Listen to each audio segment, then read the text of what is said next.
We are going to be honest in today's episode. We are talking about disordered eating, trauma, and shame. Let's be honest. Disordered eating is never about food. Disordered eating is what your body has to do to survive when things don't feel safe to you. When your nervous system did not learn how to come down from being dysregulated.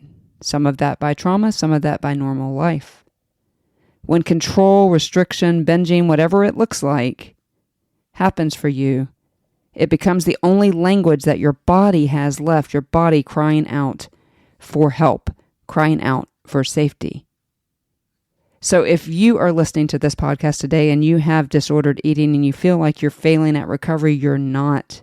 Your body is supremely doing what it was created to do, and that is adapt to its environment, and it will do that well. Unfortunately, though, that adaptation has a cost. That mode of survival has a cost. Because, guys, you can't heal in a body that still feels like it's at war, that still feels like it's at threat, that still feels like it's dealing with guilt and shame and all of its friends. That is why on this podcast today, we are going to start here. We are going to start with talking about the nervous system, not as some popular buzzword, but as the real, non-negotiable foundation for disordered eating. Here is the thing.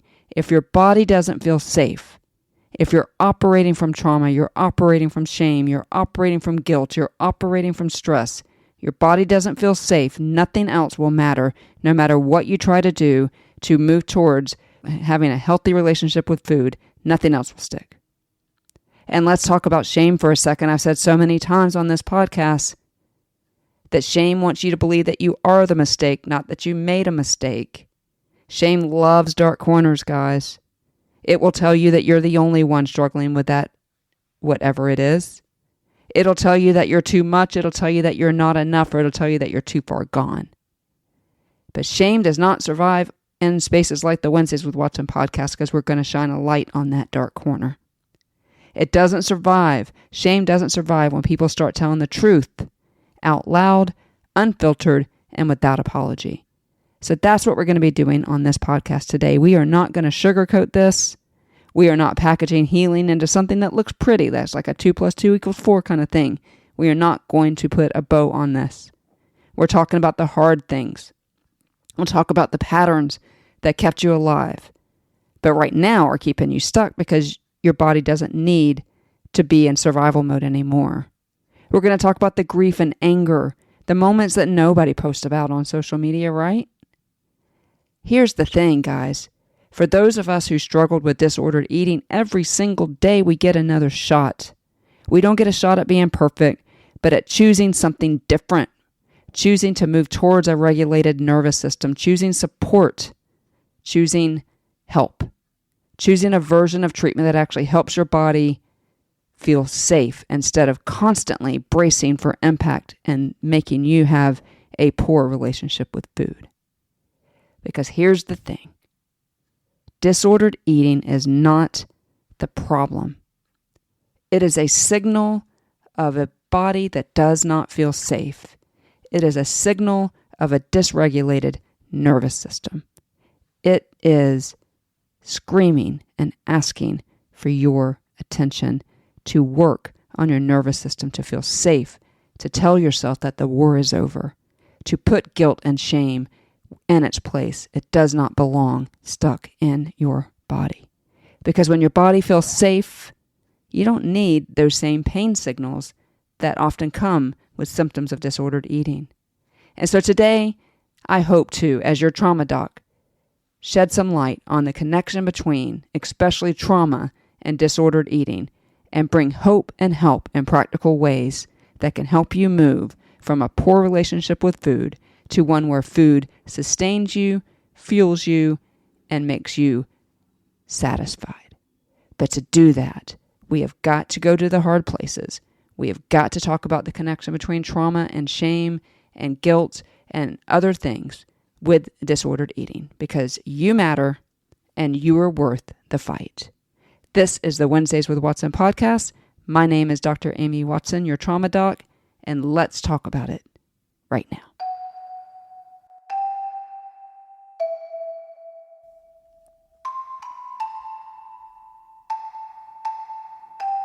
So as we start today, I want to start with a quiet truth. Because I know that there are people listening to this right now, all over this world and every continent. Maybe you are laying in a dark room with an earbud in. And you are fighting a battle with food that nobody else understands. I had that experience, as many of you know, if you've been following this podcast for any amount of time, as I have had disordered eating. But as I have moved towards nervous system regulation and convincing my body that the war is over, I'm doing better. But I remember that feeling that nobody understood my poor relationship with food. And so I laid in dark rooms, hoping for information like I hope to give you today. Because on the outside, it might look to people like you're just trying to eat healthier, or maybe you tell people, I just don't feel hungry, or if you don't restrict food, but you binge food, maybe you just say, I just lose control sometimes. But inside, in those dark rooms where nobody else is, maybe in the shower, when you put your head on the pillow, it feels like something very different to you. It feels like shame. It feels like fear. It feels like control. It feels like a way to numb the pain. It feels like panic. It feels like guilt. Sometimes it feels like food is the enemy. Sometimes it feels like your body is the enemy. And sometimes it feels like you are the enemy because we have an enemy, Satan, who wants you to believe that you don't matter and that your fight is not worthy and that you yourself are your own worst enemy. But today I want to say something very clearly. You are not the enemy. And if trauma, which by definition is an event that took your safety or your choice, is a part of your story, there may be a reason your relationship with food became complicated. Today, we're talking about something that research is increasingly confirming, is that trauma, which is something that took your safety or took your choice, and disordered eating is deeply connected. I don't think that surprises anybody. And if that connection is part of your story, I want you to hear this from the beginning. You are not broken. Your brain did not create disordered eating patterns because you're weak. Your brain created it because it was trying to survive. Because you see, safety is of utmost importance for your brain. Now, some of you are going to check out right now and go, well, I haven't had trauma. I haven't had trauma. I've been safe all of my life. But have you really? Right? Because trauma and unsafety and compromising of safety doesn't have to happen inside the confines of an unhealthy home. It can happen anytime you feel like your safety has been compromised. And about 6 years ago, every person on this planet had their safety compromised. I will be really interested if there are any studies post-COVID on increase in disordered eating, because every single person on this planet faced their own mortality. It didn't matter how old you were, and some people were massively affected by the pandemic of 2020. And so I don't want you to press stop on this podcast if you have never experienced what you have come to know as trauma, abuse, neglect, those kinds of things. It could be a car accident. It could have been COVID. It could have been a family member that was sick. It could have been your own sickness. And so don't create some big T trauma that you think that you didn't have, because we all have had our safety compromised in some way. And the COVID-19 pandemic is just one way of that. And so we know that there is a connection between when a person has had their safety compromised and it was against their will, and disordered eating. And so your brain creates ways to survive. And for some of us, that is disordered eating. Because you see, trauma teaches the body how to survive. My friend Lauren Starnes, who we're going to be doing lots of work with, I say this all the time. One of my favorite things that she says is when the traumatic event happens, or when your safety felt compromised, or when you are dealing with overwhelming emotions like guilt and shame, it changes the way your nervous system understands safety. And so you are living the cheetah life. And that's an example that was on one of the very early podcasts about how cheetahs will just run until they can't anymore, because that's what our nervous system learns to do. It learns to keep us safe. So when something overwhelming happens to you, and this is especially true in childhood, the brain begins to ask a different set of questions. And it's all deeply related to safety. Instead of, am I safe? It asks, how do I stay safe? And sometimes those answers are unexpected. For some people, safety becomes control. And so for me, I am on the restricting side of food for my disordered eating, and that feels safe. It feels in my control. If I am not dependent on food, then that is one less thing I have to worry about. And so in my nervous system that can be dysregulated, I answer that question, how do I stay safe? By restricting food, not needing food, not depending on food, so that if I can't buy food, then I still feel safe. That's just an example. Sometimes safety becomes numbness, right? You are seeking just a way to not feel, and food will often do that. Sometimes safety means isolating, disappearing. Sometimes it shows up in the way we eat or we don't eat. Research consistently finds that traumatic events are extremely common among people who struggle with disordered eating. Some studies demonstrate that between 18 and 80% of individuals receiving eating disorder treatment also report histories of trauma. Unfortunately, trauma symptoms are deeply rooted in activities that create safety, and that prevents effective treatment of disordered eating. And what I mean by that is the symptoms of trauma, so intrusive thoughts, avoidance, hypervigilance, substance abuse, to numb, right? These are trauma symptoms. Those trauma symptoms they create a barrier to treatment, effective treatment for disordered eating, because your disordered eating is making the trauma symptoms quiet down a little bit. We also know that there was a large analysis of some case studies, and 24% of people with disordered eating also met criteria for PTSD. And I will put these studies in the show notes. And remember that criteria for PTSD is avoidance, intrusive thoughts, hypervigilance, flashbacks, those kinds of things.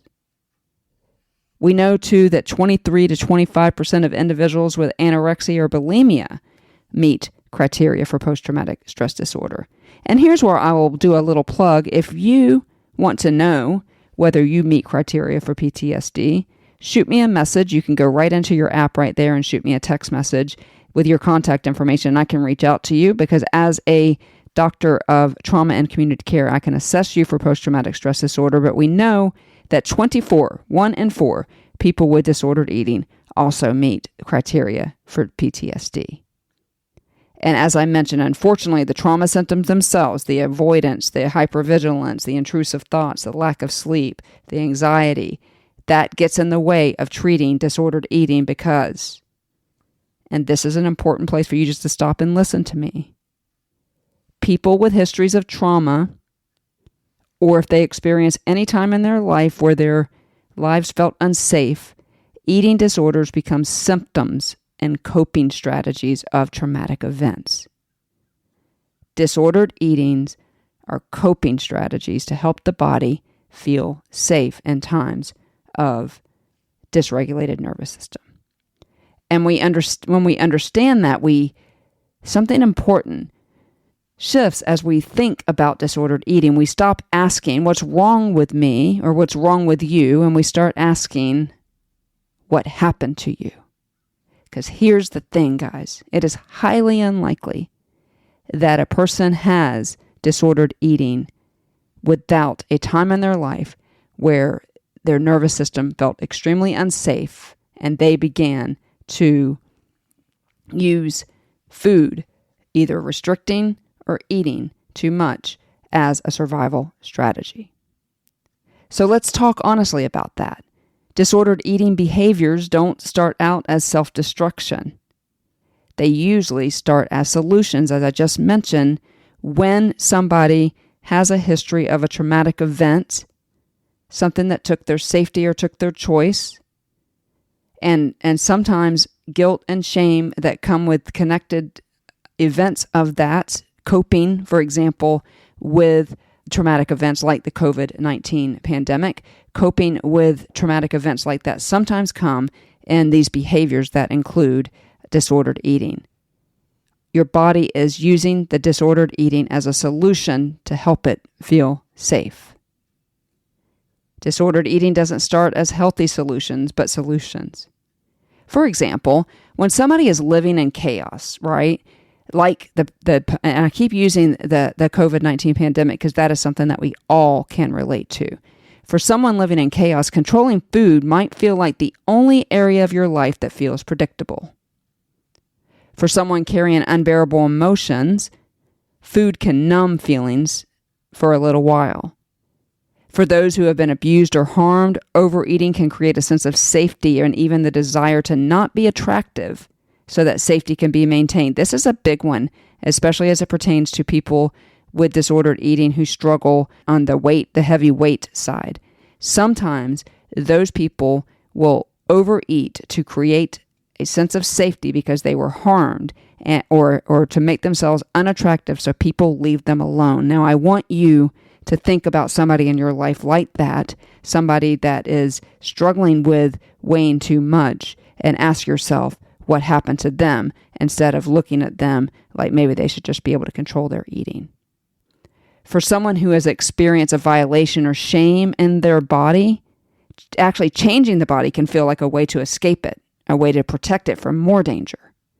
Researchers studying trauma survivors have found that disordered eating behaviors often function, as I just mentioned, as coping mechanisms for overwhelming stress and emotional regulation. So it's that feeling that we all have where everything feels out of control, nothing feels safe, and so we go grab things that make us feel safe, that gives us some semblance of calm. And these are not healthy, but this is why we have disordered eating. Your body is trying to tell you something. As my friend Lauren says, when the traumatic event happened or when the overwhelming event happened, your body said, I will hold on to that for you, but at some point it's going to be my turn.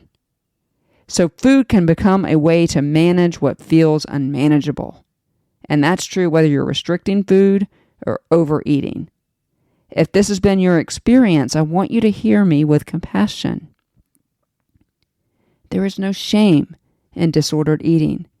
There's no shame in weighing less than is healthy for you. There is no shame in weighing more than is healthy for you. As I mentioned on a very early episode talking about disordered eating of the Wednesdays with Watson podcast, you are not defined by that blinking number on the scale. You're defined by a God who made you in his own image and who wants you to live a life that is abundant and free. If you are struggling, it's because your brain is trying to help you survive something that felt impossible. And maybe this is the time for you to dig deep and ask yourself, what is that? What am I trying to escape? Why am I trying to change my body? Why am I trying to capture control? You might not remember. And this would be a good opportunity to journal and to make sure that you're surrounded by a good support system and that you're ready to kind of visit, why don't I feel safe? Why is my brain creating these coping mechanisms to help me feel safe? What is going on? Curiosity did not kill the cat, guys. Curiosity saves lives. Be curious about why you may be struggling with disordered eating. When the body is a battlefield, like one of the heartbreaking things that trauma can do is turn your body into a place that does not feel safe to live in. And it's the only body you're ever going to have. And so some of us try to destroy it because it doesn't feel safe. It feels like it's our enemy. But what if we can stop this disassociating of our body? What if we can help the body begin to feel like home instead of feeling like a separate entity? Oftentimes people with disordered eating will feel separated from their own body. This is uncomfortable, right? The things that make your body and your brain feel unsafe may be something that, maybe memories that you wish that weren't there, maybe restricting food or binging on food makes it all quieter, right? There is a thing for those people with disordered eating that's called food noise in your brain. And it's a hyperfixation on food. Where am I getting it? Am I eating too much? Any version of that spectrum. Binging food can make your mind go blank for a while, right? Binging food is going to do something to your blood sugar that sends you off into orbit for a little while, and maybe that's your way of escaping. Purging can release a surge of tension.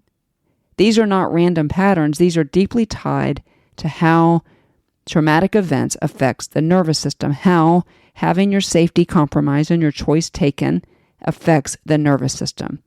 A national United States study found that 43.8% of people with eating disorders reported experiencing multiple traumatic events. This is significantly higher than the general population. So disordered eating is much lower by significant amount among the general population than those who report having experienced a traumatic event where they felt unsafe and their choice was taken. Because trauma does not just live in the memory, it lives in the body, as my friend Lauren says, and I've already mentioned in this podcast. It said, I will hold this for you, but at some point it's my turn. Trauma gets stuck in the nervous system, and in order to treat disordered eating, though, the nervous system needs regulation. You cannot treat the narrative of your trauma. So often we want to get stuck in what happened and the story, and that is important, but we can't help you process that until your nervous system is regulated. As long as your body still thinks you're unsafe, you are going to struggle with things like disordered eating. And so our goal here at the Wednesdays with Watson podcast is to provide resources for you, especially as it relates to nervous system regulation. And keep it right here, because the next several podcast episodes are going to be with my friend Lauren Starnes, who is a nervous system specialist, and she is going to help us understand the importance of feeling the feelings, sitting in the places, and going there so that for once and for all, your nervous system can feel safe. And finally, it's your body's turn to get the attention from the traumatic narrative. I've mentioned trauma a lot, and trauma is often so related to shame, but shame is one of trauma's loudest lies. If you struggle with food, you might also struggle with shame. It might be shame about struggling with food. It might be shame or something that you feel like is unforgivable that you did. It might be shame that you're not able to interact with your friends because either you're not strong enough or maybe you have too much weight on you to operate a normal life, but you have this shame where you just want to hide in a corner. And shame is not good for your nervous system. Shame is the voice that tells you, why can't you just stop? Other people don't do this. What's wrong with you? These are the voices of shame. These are the voices of shame. But trauma research shows us something powerful. Shame actually maintains these unhealthy survival patterns. Shame, the survival pattern, meaning the disordered eating. Shame will keep you in the behavior that feels safe and familiar to you. The more shamed someone feels, the harder it becomes to change that behavior, because shame pushes people into hiding. And then nobody's watching if you're eating or how much you're eating or if you're purging. Shame dies in safe places. And healing almost always requires this connection and this compassion that you're just a human being, that your behavior is not shameful, that you are not shameful, is that shame wants you to believe that you are the mistake, not that you make a mistake.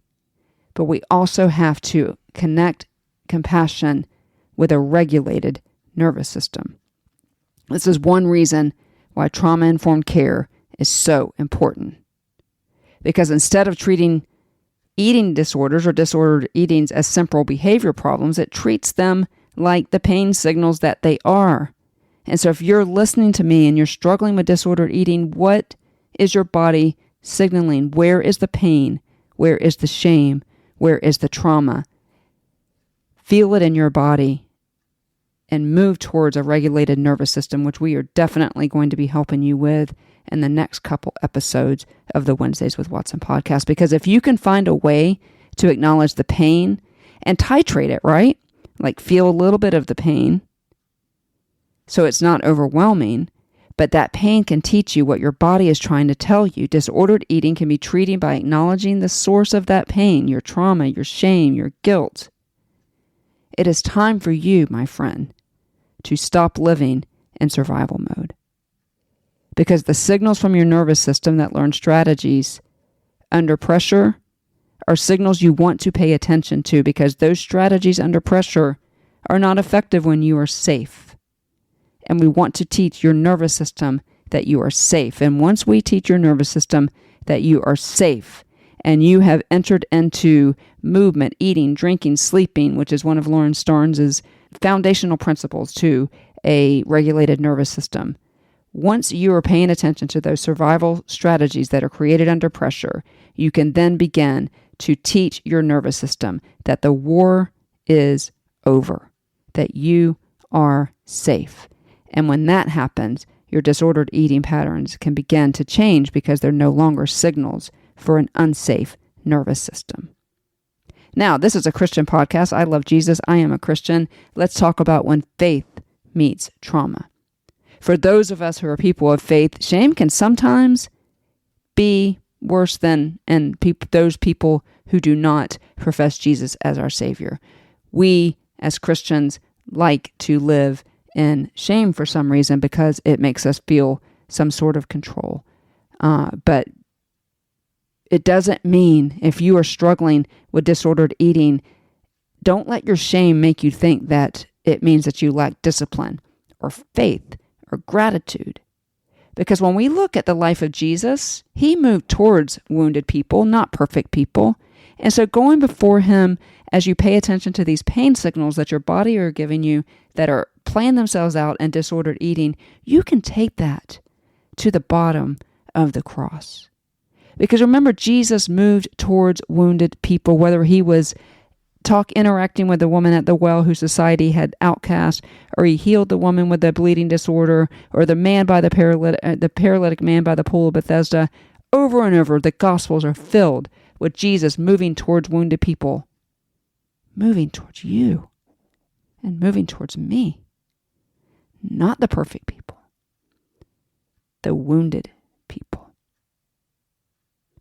Jesus moves towards people who needed healing from all the things. He is so close to the brokenhearted, the outcast, the ones carrying shame like the woman at the well. And he never led with condemnation. He led with restoration and ended with something like, your faith has made you whole. Because Psalm 34 tells us that the Lord is close to the brokenhearted. He is not distant. He is close. He is close to people who are hurting, to you and to me. He's close to those of us whose bodies carry wounds, and our nervous system is telling a story, resulting in disordered eating. He is close to us. He is close to people who feel lost inside themselves, who feel like their body belongs to somebody else. He does not wait for perfect healing before offering us compassion. And we can go to him with those things, those events that took our safety or took our choice, or decisions that we made that make us live in shame, completely opposite of what the completed work of Jesus on the cross is for, to wipe all of those things away, the sins of others or the sins of ourselves. Compassion for yourself is where the healing begins. Because your brain can learn safety again, or maybe for the first time. Here's the hope I want to leave you with. Your brain is not fixed. We can get your nervous system regulated. Your nervous system is not stuck forever in survival mode when and if you make decisions to move towards healing and move towards establishing a regulated nervous system. Because you see, the brain has something remarkable called neuroplasticity, where all of these things can be healed. Where your emotional brain and your left and linear brain are speaking to each other, and you're able to operate in truth, not in lies that are so often covered by shame and trauma. Your brain can change, it can relearn, and it can heal. When trauma is processed safely through therapy and supportive relationships, and you enter into things that we're going to teach you in the next couple episodes about nervous system regulation, the nervous system gradually begins to relax. There's 2 different modes that your nervous system is in. Rest and digest, which is where we want you so that you can eat properly and your body can benefit from the food that you give it, or fight or flight, where your body can't rest and digest. And so even if you are on the end of the disordered eating spectrum that binges, that eats more than you need, your body can't properly digest it if you're not in a rest and digest state. If you are living in fight or flight, you're going to struggle with things like disordered eating. And so we want your body to slowly begin to learn, I am safe now. Because when safety grows, something amazing happens. Those coping strategies that once were indicative of disordered eating slowly lose their grip. And here's where I will side note a personal testimony. As I recorded an episode in 2020, when I first started the podcast, I talked about my own struggle with disordered eating, my own coping strategies that included capturing control, because the world felt out of control after COVID for me, and I couldn't eat. My body was constantly in fight or flight, and when I would go to eat, I just couldn't. It shut down. I lost a ton of weight and really struggled in those early days of the pandemic with disordered eating. When I connected, however, with Lauren Starnes and we did nervous system work, I'm not telling you that I don't struggle with it sometimes now, but I have this cognitive, purposeful thing that I do to choose to try to get my nervous system to feel safe, even if I've got to speak into myself that I am safe, I am loved, and all of the things so that I can get my body out of fight or flight into rest and digest. And since then, it has stopped being such a battle for me, because I understand that when that signal comes, that is, I don't want to eat, I have no appetite, I know that I need to go deeper and be curious and ask myself, why don't I feel safe? And I want you to ask yourself that. For those of you who are going, Amy, I have never had a traumatic event. COVID was no big deal for me. Continue to go deeper and ask yourself, do I feel safe? Do I feel like I need to capture control? What am I trying to escape by my disordered eating? Because when you become curious like that, and when you understand the importance of nervous system regulation and keeping your body safe, food stops becoming a battlefield. The body starts to become home again. And for some of you, the body starts to feel home for the first time ever.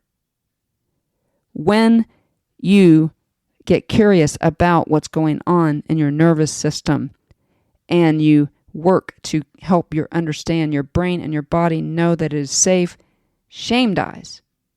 Because almost everybody with disordered eating obviously brings shame in because we're all human beings, but you also are shame about your disordered eating. You're shamed about what you see in the mirror. You're shamed about what you see on the scale.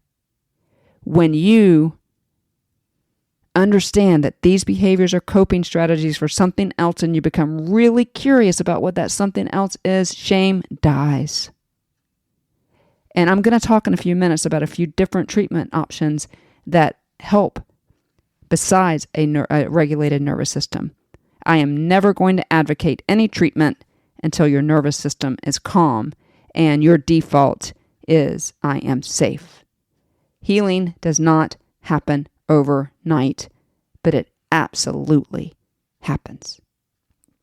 If this episode feels personal to you, I want to say something to you gently.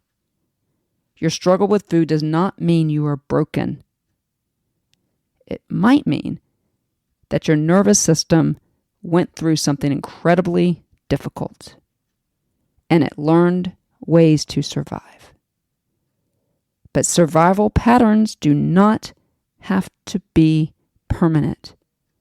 With curiosity, with compassion, with trauma-informed care that starts and stops with nervous system regulation, with safe relationships, with faith, your story can move towards healing because you deserve a relationship with food that feels peaceful. You deserve a relationship with your body that feels kind. You deserve a relationship with your nervous system that is safe. And you, my friend, deserve a life that is bigger than survival. We all do. We all survive. We all deserve a life that is more than just surviving. So before we end today, I want to speak directly to the person listening who feels exhausted by this struggle. The person who has promised themselves 1,000 times that tomorrow will be different. The person who feels trapped in patterns with food that they don't fully understand. The person who wonders, why can't I just fix this? If that's you, I want you to hear something deeply important. Your nervous system learned these patterns for a reason. When trauma happens, especially repeated trauma, the brain becomes focused on survival. The nervous system shifts into protection mode. It learns ways to regulate overwhelming fear, shame, and pain. And sometimes those strategies or those coping mechanisms or those pain signals involve food. Restricting food can create a sense of control. Binging can temporarily calm a nervous system flooded with stress. And this is dangerous because you think your nervous system is regulated because the food is temporarily calming it down. Purging can release intense physical tension. None of these patterns mean that you're weak. They mean that your body found ways to cope when something felt unbearable. But here is the hopeful truth. That same nervous system that learned survival can also learn safety. Healing doesn't happen through shame, doesn't happen through punishment. Healing happens when the nervous system slowly experiences regulation, safety, and compassion. And that's why trauma-informed treatment can be so powerful. After you have learned to regulate your nervous system, and there are all kinds of resources out there, many of them coming on this podcast and some of them already on this podcast. If you haven't picked up the most important thing in this podcast episode besides you matter, is that your nervous system needs to feel safe if you want to treat the pain signals of disordered eating. There are therapies like trauma-focused cognitive behavioral therapy. There's somatic therapies, EMDR, which I've talked about before, that help the brain process the traumatic memories. But again, I say to you, we have to get your nervous system feeling safe before we can treat the trauma narrative. Other approaches focus directly on helping the nervous system regulate, like breath and movement, grounding, reconnecting the body with safety. There is an episode a few prior back to this one that I'll put in the show notes that is basically some breathing exercises to help you calm your nervous system at any given moment. You just press play. These treatments don't just try to change the eating behaviors. We want the brain to feel safe again. And as safety increases, something remarkable will happen. The urge to control, numb, escape through food will slowly begin to loosen its grips. The body is going to begin to feel less like a battlefield and more like a place you can live again. And I also believe, and you know this because we've talked about this on the podcast over and over, the 3 C's. Healing happens through connection. We talk about community, we talk about counseling, and we talk about church here. And 2 of those help connection. When you are around safe, compassionate people, professionals and not, and with God, healing can begin to happen. You can begin to understand that you are ultimately safe, that no weapon formed against you will prosper on this earth. And so if the worst possible thing happens on this planet, if you know Jesus as your Savior, you are going to be with Him forever. And so healing happens with connection with safe people, with compassionate professionals, with God, and with the truth of Scripture. Because God is not standing far away for you to fix this all by yourself. He is looking for you to say, help. He is close to the brokenhearted. He is close. He is right in the middle of the healing process, right in the middle of the struggle, right in the middle of the days that still feel hard.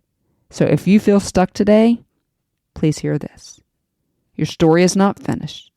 Your brain is capable of change. Your nervous system is capable of peace. Your body is capable of healing. And the patterns that once helped you survive do not have to define the rest of your life. There is help. There are treatments that work. There are people that understand trauma.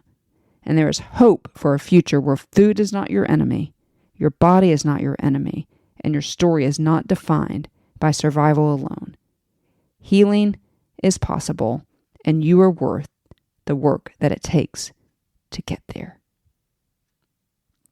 Sometimes the question isn't what's wrong with me. Sometimes the better question is, what happened to my nervous system that made this the best way my body knew how to survive? Because when trauma overwhelms us, the brain doesn't choose perfect coping strategies. It chooses survival. Pat yourself on the back if you've got disordered eating, because your body has done exactly what it's supposed to, and that is help you survive. Sometimes survival looks like controlling food. Sometimes it looks like numbing with food. Sometimes it looks like fighting a body that no longer feels safe to live in, where you want to hurt your body because it has betrayed you and your mind. But here's the truth that trauma research and hope both point to. Your nervous system is not broken. It did exactly what it was supposed to. It adapted.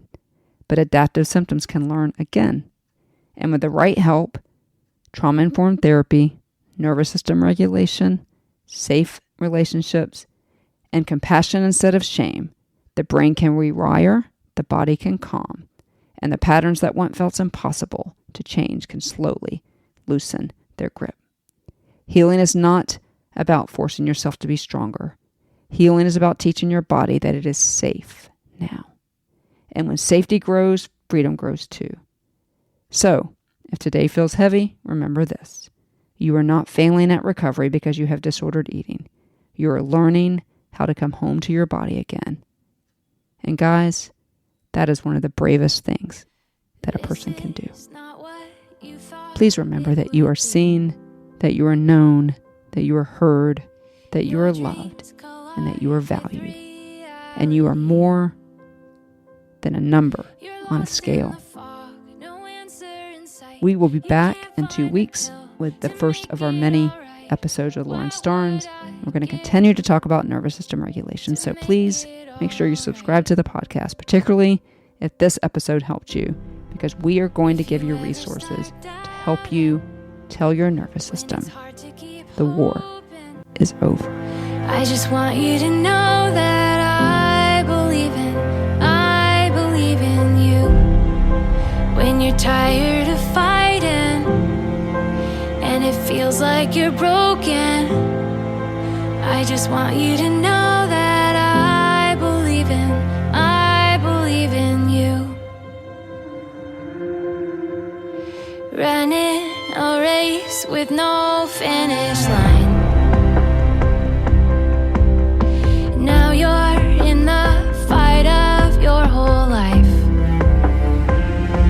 You work twice as hard to get half as far. Nobody knows